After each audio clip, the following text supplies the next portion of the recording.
août 2018, sous la présidence de M. Patrice Talon, président de la République, chef de l'État, chef du gouvernement. Les décisions ci-après ont été prises. Au titre des mesures normatives, transmission à l'Assemblée nationale pour autorisation de ratification de la Convention numéro 102 de l'Organisation internationale du travail concernant la sécurité sociale, normes minimum. En engageant le processus de ratification de cette convention, le gouvernement permet à notre pays de renforcer son régime de sécurité sociale, d'offrir plus d'opportunités à la Caisse nationale de sécurité sociale et à la Caisse mutuelle de prévoyance sociale pour le renforcement de leurs capacités, de faire partie des États membres de l'OIT soucieux d'une plus grande protection sociale des travailleurs. La dite convention définit 9 branches de sécurité sociale, dont 6 sont actuellement couvertes par le régime béninois de sécurité sociale, alors que la prise en compte de 3 branches suffit pour procéder à sa ratification. Projet de loi portant création de la Caisse de dépôt et consignation CDC. La Caisse des dépôts et consignations est un outil de développement et de gestion sécurisée de l'épargne au niveau national. En tant que telle, elle soutient les politiques de gestion conjoncturelle de trésorerie et de mobilisation de ressources intérieures. Elle agit comme un investisseur de long terme dans les secteurs clés de l'économie et vient en appui aux activités du système bancaire classique. La Caisse s'inscrit donc dans le cadre du schéma global de financement du développement et sera entre autres chargée de contribuer à l'impulsion du développement économique et social, sécuriser et gérer les fonds sous protection actuellement gardés devers eux par les officiers ministériels, les administrateurs et autres mandataires judiciaires, canaliser et orienter l'épargne nationale vers des investissements directs en tant que facilitateur d'opérations à effet de levier, financer le développement par l'inclusion financière des secteurs non pris en compte par le secteur bancaire classique. Convaincu de l'importance d'un tel outil, dont la réactivation avait été envisagée il y a quelques années, le Conseil des ministres a décidé de soumettre le projet de loi y relatif à l'Assemblée nationale pour adoption. Le ministre de l'Économie et des Finances est instruit d'engager les diligences nécessaires à l'opérationnalisation de la Caisse dès que cette étape sera franchie. Déroulement de la campagne de commercialisation 2018-2019 des amendes de carité. Cette campagne se déroulera du 6 septembre 2018 au 31 mai 2019. Conformément à la volonté des acteurs de la filière, le Conseil des ministres a décidé de maintenir à 100 francs CFA par kilogramme, comme lors de la précédente campagne, le prix plancher d'achat de l'amande. Le gouvernement encourage les collecteurs à continuer d'observer les meilleures conditions de traitement et de stockage des amendes afin d'améliorer sensiblement la qualité des produits. Dans le but de préserver au mieux les intérêts des collecteurs et d'assurer la transparence dans les transactions, le ministre de l'Industrie et du Commerce veillera, via l'Agence nationale de la métrologie, au contrôle et à la certification des instruments de mesure avant le lancement de la campagne.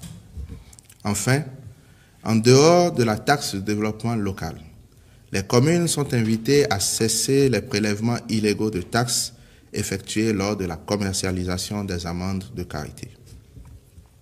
Promotion des associations sportives communales et institution des classes sportives et des classes culturelles. Les associations sportives communales sont un cadre de regroupement de jeunes pour le développement de la pratique du sport. Le gouvernement a décidé de mettre en place un programme pour leur promotion. Par ce programme, chacune de nos communes disposera d'une équipe dans les disciplines sportives telles que l'athlétisme, le basketball, le football et le handball, et dans les catégories d'âge notamment des moins de 17 ans et des moins de 20 ans. L'appui de l'État à ces associations sportives communales a pour objectif la détection et la formation des talents en milieu extrascolaire. Il sera basé sur un accord de partenariat signé entre le ministère en charge des sports et les mairies de nos communes. En sus de ces associations sportives communales, les classes sportives dont l'expérimentation a commencé au cours de l'année scolaire écoulée favoriseront la détection et la formation des talents en milieu scolaire dans les disciplines sportives comme l'athlétisme, le basketball, le football, le handball et les arts martiaux. Quant aux classes culturelles, obéissant au même principe de détection et de formation des talents, elles portent dans leur phase initiale sur les disciplines comme la musique, la danse, le théâtre et les arts plastiques. Ces classes sportives et les classes culturelles regroupent les apprenants de 6e en terminale des établissements secondaires publics et privés sur l'ensemble du territoire national. La promotion de ces associations sportives communales et l'institution de ces classes sportives et culturelles favorisera la mise en œuvre d'une démarche structurelle qui permettra à notre pays, à terme, de réaliser durablement des prouesses et des performances sportives et culturelles. C'est pourquoi le Conseil des ministres a adopté le décret portant cadre de promotion des associations sportives communales en République du Bénin, ainsi que les décrets instituant les classes sportives et les classes culturelles. Les ministres concernés par leur mise en œuvre sont instruits d'accomplir toutes les diligences nécessaires à cette fin. En dehors des mesures normatives sus-évoquées, le Conseil a adopté les décrets de nomination des membres des conseils d'administration du Fonds des arts et de la culture, FAC, de l'Agence nationale des événements culturels, sportifs et des manifestations officielles ANEXMO et du Centre national de production des manuels scolaires CNPMS. Enfin, le décret portant modification des statuts de l'Office national d'imprimerie et de presse ONIP a été également adopté. Au titre des communications, les dossiers ci-après ont été approuvés. Élaboration et ou actualisation des manuels de procédure des structures des ministères. La mise en œuvre de l'administration intelligente, SmartGouv, engagée par le gouvernement, nécessite l'allègement, l'harmonisation, l'informatisation et la dématérialisation des procédures, ainsi que l'archivage numérique des données. Mais l'état des lieux révèle une diversité de pratiques administratives et une pluralité des manuels de procédure. Une telle situation ne permet pas de standardiser les pratiques, ni de favoriser l'apprentissage institutionnel et le développement de la culture administrative. Or, en prélude à l'informatisation intégrée des ministères, il est nécessaire que toutes leurs structures fonctionnelles disposent de manuels de procédure adaptés avec une architecture homogène destinée à fournir aux acteurs les informations essentielles sur les normes de gestion du service public. Pour ce faire, des lots de manuels de procédure seront élaborés aussi bien pour les ministères que pour les institutions de la République. Ils prendront en compte toutes les structures techniques ou spécialisées des 10 ministères et institutions. Le Conseil des ministres a autorisé le ministre du Travail et de la Fonction publique à recourir à un cabinet spécialisé pour réaliser cette réforme majeure. Mise en place du comité de consultants de l'offre touristique du Bénin, CCOT. En vue de renforcer la contribution du secteur du tourisme au produit intérieur brut, le gouvernement a lancé la réalisation de projets de grande envergure.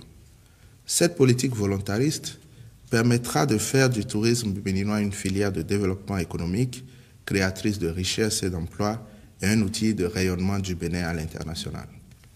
L'Agence nationale de promotion des patrimoines et de développement du tourisme, ANPT, s'emploie à concrétiser cette vision du gouvernement. À cet effet, elle a confié à un partenaire de grande réputation l'élaboration d'une stratégie de promotion de la destination Bénin à l'horizon 2021. L'opérationnalisation de cette stratégie nécessite la mise en place d'un comité d'experts internationaux spécialisés aux fins de proposer des offres touristiques appropriées. Ce comité, composé de spécialistes de divers marchés du secteur, aura pour mission d'assister la NPT à définir la destination Bénin, préparer les expériences distinctives à offrir aux différents publics cibles à travers le développement d'attractions et assurer l'adéquation des produits touristiques avec les exigences des marchés cibles. Le Conseil des ministres a marqué son accord pour la mise en place de ce comité et a instruit le ministre du Tourisme, de la Culture et des Sports de prendre les dispositions nécessaires à cette fin. Transfert des étudiants d'odontostomatologie de la Faculté des sciences et de la santé de l'Université d'Abomey-Calavi dans les écoles de la sous-région. La Faculté des sciences de la santé de l'Université d'Abomey-Calavi s'est dotée en 2011 d'une unité de formation et de recherche en odontostomatologie qui a la charge de la formation et de la recherche en chirurgie dentaire. Mais à la pratique, de nombreuses difficultés ont empêché le bon déroulement du cursus universitaire et 3 promotions d'étudiants se trouvent actuellement dans une situation très préoccupante quant à la poursuite de leur formation. En effet, non seulement l'unité a été ouverte au mépris des tests devant l'organiser, mais en plus, de graves insuffisances ont émaillé le cursus des apprenants. Elles en ont inexistence sur le territoire national d'enseignants de rang magistral dans le domaine, sous-équipement criard du seul laboratoire qui, du reste, est non fonctionnel, et inexistence d'autres laboratoires devant servir de cadre pour les travaux pratiques, inexistence d'une clinique universitaire en odontostomatologie pour les stages hospitaliers, d'où la mauvaise qualité de la formation pratique, absence de coordination des activités académiques, inadéquation des stages cliniques. Pour sauver la formation et l'avenir des étudiants concernés, dont certains sont déjà en 6e année mais n'en ont pas en réalité le niveau, il urge de prendre des mesures conséquentes. Ce pour aider aussi à renforcer le vivier national de spécialistes dans le domaine. C'est pourquoi le Conseil des ministres a décidé de leur transfert dans les écoles spécialisées de la sous-région aux frais de l'État. Conséquemment, le ministre de l'Enseignement supérieur et de la Recherche scientifique et le ministre de la Santé sont instruits d'engager les études pour une redéfinition des conditions et normes de réouverture de cette spécialité à la Faculté des sciences de la santé de l'Université d'Abomey-Calavi. Acquisition d'équipements de raccordement des postes frontaliers à la plateforme e-Visa. La plateforme e-Visa a été instituée en avril 2018 pour dématérialiser et faciliter les procédures d'obtention de visa d'entrée au Bénin et pour améliorer les méthodes de traitement afin de disposer d'une archive numérique durable et sécurisée. Depuis lors, les demandes et les délivrances de visas sont en constante augmentation, signe de la pertinence de la mesure. Mais en dehors de l'acquisition et de l'installation de la plateforme, le projet a prévu aussi l'acquisition d'équipements et le raccordement de la dite plateforme à des postes frontaliers de Porga, Malanville, Kraké, Ilakonji, aéroport et port de Cotonou. Ces équipements de raccordement serviront à vérifier l'authenticité à ces postes frontaliers du visa électronique présenté par les voyageurs. Au titre des rencontres et manifestations internationales, le Conseil des ministres a autorisé la célébration au Bénin le 5 octobre 2018 de la 25e Journée mondiale des enseignants, l'organisation en septembre 2018 du Salon national du sous-secteur de l'enseignement et de formation technique et professionnelle, la participation du Bénin à la 9e conférence du cadre de concertation des ministres en charge de l'emploi et de la formation professionnelle de l'espace UEMOA à Ouagadougou, au Burkina Faso, le 7 septembre 2018. Au titre des mesures individuelles, sur proposition du ministre d'État chargé du plan et du développement, M. Laurent Moussa est nommé directeur général de l'Institut national de la statistique et de l'analyse économique INSAE. Je vous remercie.